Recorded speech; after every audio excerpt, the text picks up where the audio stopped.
Fala galera, tudo jóia? Hoje é mais um Flipchart Wednesday. Não, né?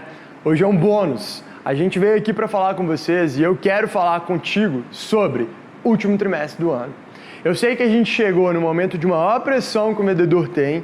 É um momento em que toda a empresa está olhando para se a gente vai conseguir realmente bater a nossa previsão de vendas do ano.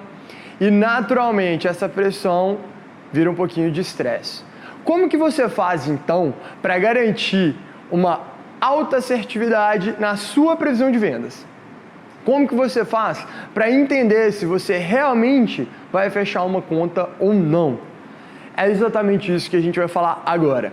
Um processo de forecast, ele varia de duas maneiras.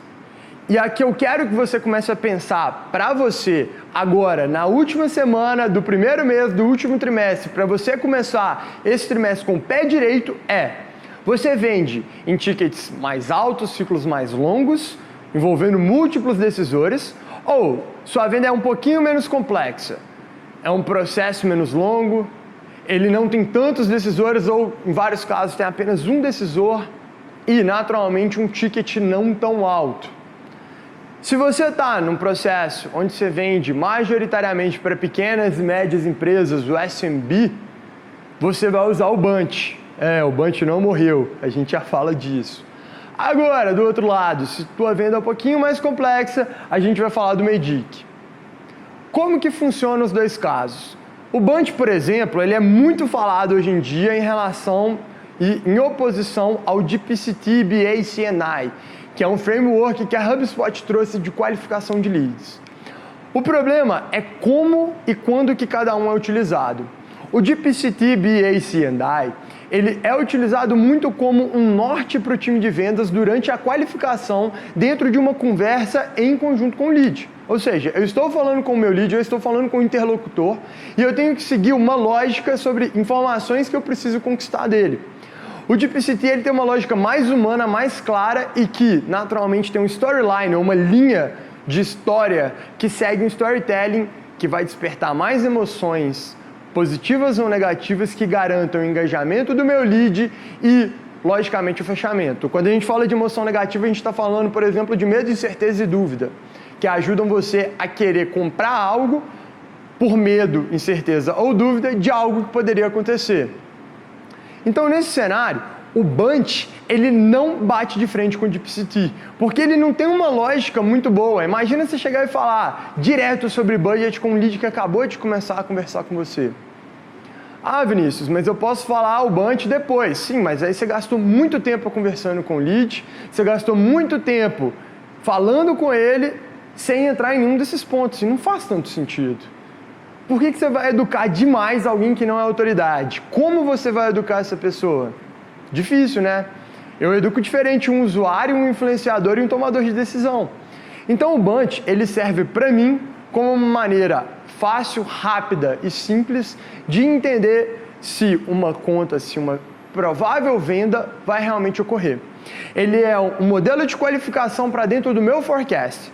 Se um lead não tem budget, se o meu vendedor não está falando com uma autoridade clara, ou seja, com um tomador de decisão, se o meu vendedor não conseguiu entender qual é a necessidade, e não existe uma necessidade latente da nossa visão, daqui, do nosso processo de vendas, dentro daquela empresa, dentro do meu lead, para ele tomar uma decisão de compra, eu já sei que não faz sentido. Agora, se ele não tem nenhuma expectativa de timeline, de quando que ele vai realizar a compra, de quando que ele precisa ter aquela solução rodando, cara, não faz sentido algum.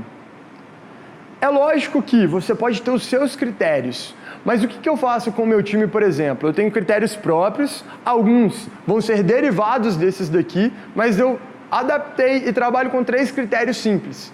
E eu vou validar esses critérios de 1 a 3, não precisa ser só um sim ou não.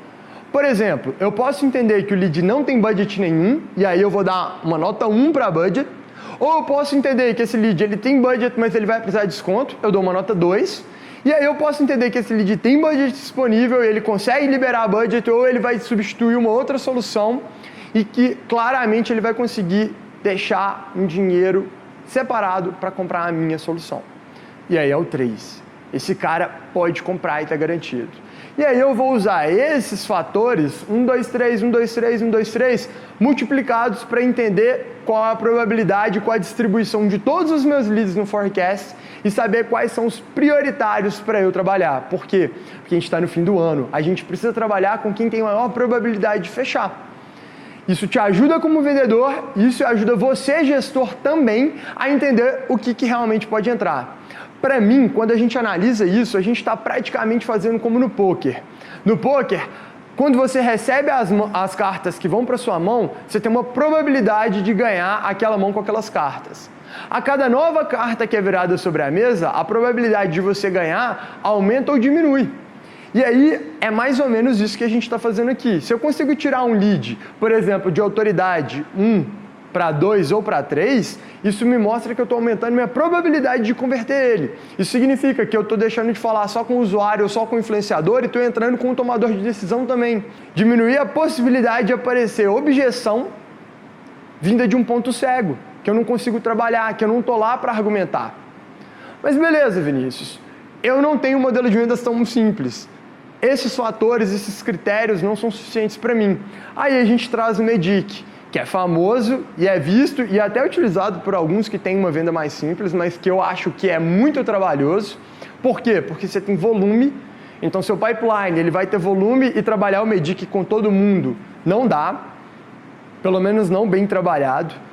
Mas quando você tem um volume de contas, então um pipeline que vai falar com 20, 40, 50 contas no ano e que vai demorar 3, 6, 8, 10, 12 ou até mais do que 12 meses para fechar, o MEDDIC te dá uma noção clara se você está conseguindo trabalhar bem com o lead ou não. E naturalmente o lead já não começa com tudo preenchido, ele vai sendo preenchido ao longo do caminho. Qual que é a lógica do MEDDIC? Existem métricas claras sobre as quais a gente vai trabalhar e o meu lead tem uma expectativa sobre o que ele vai conseguir de aumento nessas métricas após contratar a minha solução. Do outro lado, eu estou falando com o responsável pela decisão econômica da compra, então eu realmente consigo falar com quem vai ter esse viés econômico na tomada de decisão. Depois disso, qual é o critério de decisão dessa empresa? Eles estão baseando no budget deles, que é limitado, então eles precisam da menor proposta, eles estão baseando na qualidade, eles estão baseando em diferenciais que só alguém pode oferecer, como, por exemplo, especialização no setor deles. O que eles estão avaliando? E qual é o critério principal de decisão ou quais são os critérios principais que eles vão levar em conta durante a nossa apresentação de proposta? Qual é o processo de decisão? Então, enquanto eu estou conversando com eles, quando eu apresento uma primeira versão da proposta, a gente vai ter que fazer uma prova de conceito, um POC, um Proof of Concept. Como que é esse processo? O que acontece ao longo do caminho? O que eles precisam? Quando eles esperam tomar uma decisão final? De quanto em quanto tempo a gente avança? E por aí vai. E aí, por fim, qual é a dor?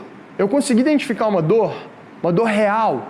Eu sei o que está acontecendo lá dentro que não vai fazer com que essa negociação seja adiada, por exemplo. Ou eu consigo retomar a dor para mostrar que a minha solução é a que se encaixa melhor no critério de decisão dele? E por fim, eu vou tratar do champion, que não é o economic buyer na maior parte dos casos de um processo mais longo, é alguém que defende a ideia de contratar a minha solução, que gosta daquilo que eu faço, que entende que a gente vai gerar o máximo de valor, eu consigo saber quem que é esse cara lá dentro, eu consigo informações adicionais dele porque ele está interessado e ele está investindo para poder fechar comigo. E, por último, a gente vai falar de competition. Por que você tem que entender competição? Primeiro, você tem que mapear quem são os competidores que estão brigando pela mesma conta, já que é um ciclo longo, não é difícil de descobrir isso. Você acaba conseguindo com seu champion, no mínimo, mas ao longo do próprio processo, várias empresas abrem com quem elas estão analisando, e aí, ao descobrir com quem que você está falando, contra quem você está batendo de frente, naturalmente você vai ativar aquela análise SWOT que você tem e saber quais são as minhas forças, as minhas fraquezas, as oportunidades e ameaças perante o meu concorrente. É basicamente essa análise que a gente tem que fazer. E a partir dessa análise eu vou entender quais são os critérios de decisão do meu lead que estão alinhados com as minhas forças e aproveitar para elaborar um discurso que vai demonstrar isso. Eu vou pensar nas fraquezas do meu concorrente e deixar um campo minado para que quando ele estiver apresentando para o mesmo grupo de stakeholders que eu apresentei, ele sempre caia tentando apresentar alguma coisa e alguém levante uma objeção. É esse o trabalho de uma venda maior e, como gestor ou como vendedor, se eu consigo entender todos esses pontos, eu tenho capacidade de trabalhar com um fechamento muito mais claro. É basicamente isso. Um diferencial muito claro. Aqui em cima é mais simples de você se basear nesses fatores e a partir deles ter números que vão te ajudar a priorizar seus deals. Aqui embaixo você tem que priorizar todos os deals. Você tem volume muito baixo no seu pipeline. Naturalmente tem um lead que está mais avançado do que o outro. Naturalmente tem um lead que está mais engajado do que o outro. Mas é difícil você pegar todos esses critérios, colocar eles de maneira quantitativa e a partir daí entender com quem falar. É muito mais qualitativo. É por isso que o vendedor aqui, ele aprendeu muito no erro. Ele aprendeu muito tropeçando e se levantando e falando, beleza, não dá para fazer isso. Ele é um cara que se consegue ter empatia e ele tem skill social bem desenvolvido, ele vai conseguir desenvolver uma boa venda enterprise, porque relacionamento conta muito aqui dentro. Em todo caso, a gente consegue fazer muita coisa rodar com volume aqui em cima também. Tá claro para você o que fazer? Eu acho que a última dica que eu posso te dar é, independente do seu cenário, pega o que tem dentro do teu pipeline, tenta rodar ou isso daqui se você vende enterprise, ou no mínimo bunch, caso você não consiga estabelecer critérios próprios que vão para o seu processo, para o seu mercado, para o perfil do seu lead, no caso, para o perfil de cliente ideal que você tem. E aí, se você não tem esses critérios próprios, roda o bunch, se tem os critérios, roda esses critérios, dá uma pontuação aqui em cima, e dá uma olhada, quem são os caras que eu tenho que priorizar? Isso bate com o que eu estou achando? Geralmente bate. Se não bate, ou os critérios são errados, ou você está errado. E aí é hora de definir. Mas com o bunch, dificilmente vai dar errado. E aí, se você tem critérios próprios, você volta no bunch e fala, o que está faltando aqui? Mas você vai saber exatamente o que priorizar, e aí você sabe o que você trabalha e como que você foca daqui até o fim do ano. E agora, quarta-feira a gente falando daqui até o fim do mês, beleza? Então vamos lá, vamos bater meta nesse Q4.